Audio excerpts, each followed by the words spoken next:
Thank you so much for joining us for this episode of Leading Change. My name is Emma, and I've got Ron with me, and we're going to be talking about removing barriers of innovation today.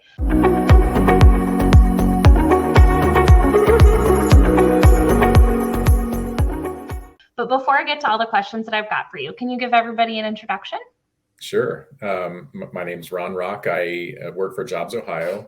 JobsOhio is Ohio's economic development organization, and we work very differently from most states out there where we're private, we're a nonprofit. We're funded from the liquor sales in the state of Ohio instead of through tax revenues. So we like to say that we're very recession proof. So when times are a little bit difficult, as they were a couple of years ago, people tend to pull back on their economic development, and we can continue to go full force on that. So it's been it's been 5 years as of this month, and it's been a great experience to date. Well, thank you for joining us. And so I want to start off by just talking about kind of going back to that teaser.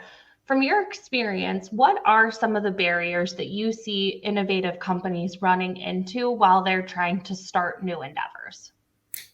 Yeah, the thing I like to go back to is I've been in the industry for a long time, probably more than I like to admit. But back when I was at Nationwide several years ago, we always talked about innovating. And my favorite story is when we were innovating, it was to go paperless. So I started in the commercial line space. We had walls and walls of files and papers. We worked with underwriters to pull those files, change rates, and then figure out with calculators what that would have done to premium. And then we decided we have too many files. Let's go paperless. So we were using scanners and all that stuff. And then we were going to do this great thing to be able to search keywords and all that stuff. So thinking about innovation the way it is today, it's insane, the types of things that we can do today.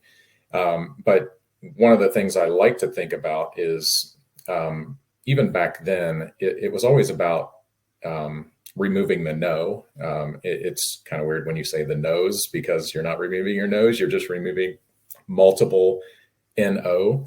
But when you're trying to decide what you want to do and how you want to go forward, people like to nitpick ideas, and it kept you from innovating.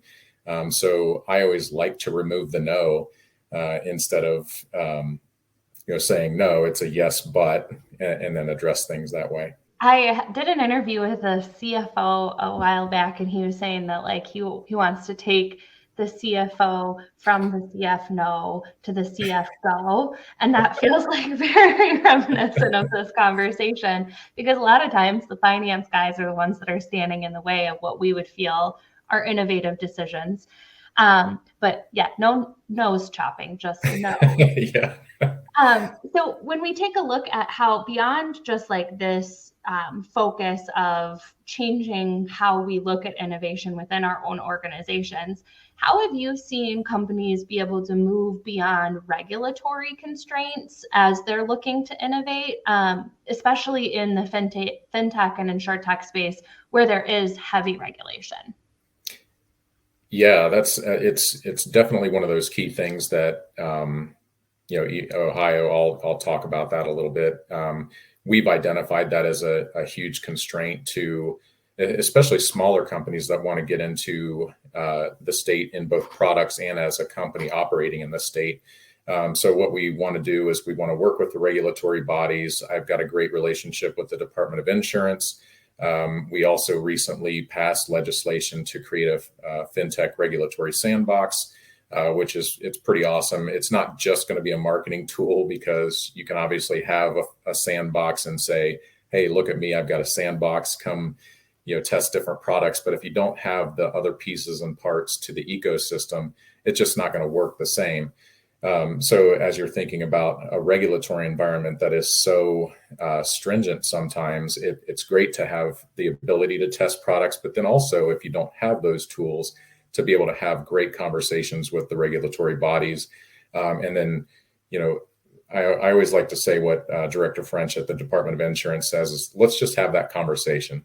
If you feel like you're struggling to get over a certain hurdle, just reach out. Let's talk about it and figure out how we can get past that. What are some other areas or ways that you would suggest, whether it's from your experience explicitly in Ohio, if you want to go into some of those things that you mentioned are kind of helping remove barriers, but what suggestions would you have to others as they're looking to kind of like flourish this type of activity in their own environment? I look at it in two different lenses. We have a lot of large banks and insurance companies in Ohio, but we also have some fintech and insurtech companies that have launched here.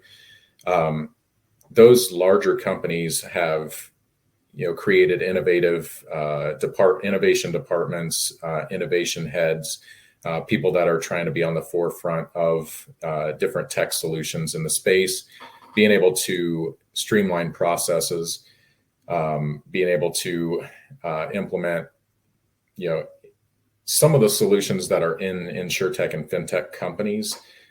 They're trying to do the same thing. So it's good to be on a united front where you're not just trying to organically build things. You're also looking outside of the organization, partnering with small ones. Sometimes the problem could be is when you're working with a startup and a corporation, there's totally different cultures, totally different agilities there. So being able to turn a large organization the way you can turn a smaller insurtech company is a lot different. So I kind of always go back to, the book that talked about be a trim tab.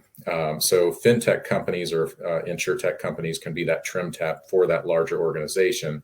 And all it takes is a little tweak here and there to change the face of the organization. So it has to be both. It has to be some really good industry knowledge, has to be some really good technology-driven individuals.